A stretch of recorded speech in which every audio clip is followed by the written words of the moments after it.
Hello, welcome to Caesar Snack Sandwich. Today I have a quick video for you on Tokenmak. Tokenmak has a new product called Autopilot or the Autopools.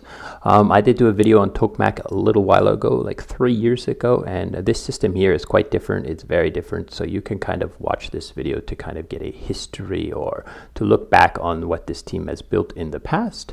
However, this won't be relevant to today's product or today's idea. So Tokenmak Autopools, it's quite simple. You can decide to choose between these three different auto pools. Okay, so you have auto ETH, which is kind of going to take your ETH and provide liquidity to ETH and other tokens on the Balancer as well as Curve on mainnet. This is Balancer ETH, which is very similar, except for it's going to focus only on Balancer. And then auto LRT, which is going to focus predominantly on LRTs as on these two same. So they're very similar. This auto ETH and this auto LRT is very similar. It's just this one's going to try to maintain ETH. So like maybe ETH and WST ETH on Curve or on Balancer. And then this one is going to be mostly like just different LRTs on these pools and so forth. As you can see, the APRs are quite high right now, but this is going to decay quite quickly as people ape into this and dilute you, because most of this APR is in tokens. However, the base rate there is there, and I believe that that's a predictive base rate APR, not so much what is currently being farmed and so forth. Because if you click into here, you can kind of see a little bit more of where your tokens are and how things are being used, right? So you can see the composition of the auto pool right now, and it's predominantly sitting in idle ETH, just because it hasn't got a substantial amount of rebalances so far. You can see which pools are being utilized by this specific auto pool and on which exchanges are those tokens. You can also come in here and read the audits. This is fantastic because it has audits for both the Tokenmak as well as all the destinations that this this autopilot is, or auto pool is currently looking to rebalance into. So let's swing over to this flowchart and kind of I'll walk you quickly through this, and you can kind of get a good understanding of how this system works. So people will deposit into the auto pool of their choice.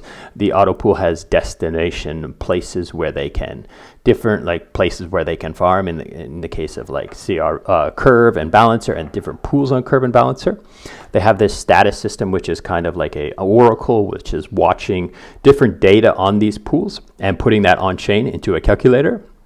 And then they have these off-chain solvers, which are like, high-performance bots or maybe even high-performance users that are monitoring this data and then suggesting rebalances, like, oh, move 10% of this ETH to here and move 5% of this ETH from here to here, or whatever that solver suggests. Then the auto pool will kind of do what the solver suggests to do, as long as it doesn't break restrictions and lose the auto pool like money and so forth. So that kind of explains what's going on here, but let's take a look at some of the data that this system is kind of looking at, and for this solver to kind of make decisions on whether or not a rebalance is applicable. Okay, so we come over here, we have the data.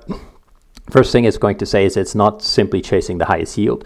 It's kind of risk rewarding that yield. So it's considering risk as well as reward and some different aspects of the highest yield. So it's not just going, oh, some new thing that has super high yield, let's put all of our ETH into that. That's dangerous, right? So what it kind of does is it kind of looks at different aspects of the APR and separates these out. So there is base APR, which is like the LRT, Lido staked ETH APR, or whatever that LRT that it's kind of looking at. It's looking at the fee because it is put onto Balancer or Curve. So the swap fees that are generated for that pool, for the LPs in that pool, and then of course any kind of incentivization like CRV or BAL tokens. Okay.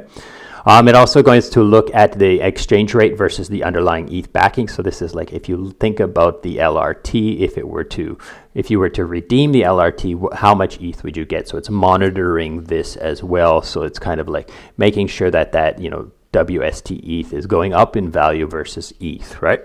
Now, also rebalancing costs, so any kind of gas fees, if it's on mainnet and so forth, any kind of slippage or trading fees that it's going to have to pay in order to do a rebalance.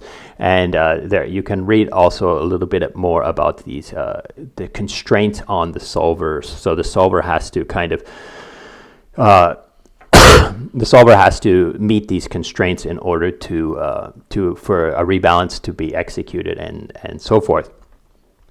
So you can, of course, pause this, read these very carefully, look closer. But as you can see, it's not just simply like chasing the highest yield and kind of trying to get you the most money for your buck. Okay, so there are some fees, of course. There are two kinds of fees in this autopilot system.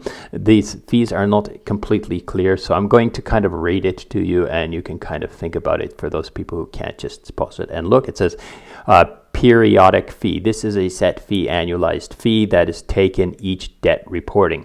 So each time it sends data every 24 hours, it's going to take a small fee, and then also a streaming fee. Now this streaming fee sounds a lot like a performance fee where it earns profit and takes a small portion of that profit.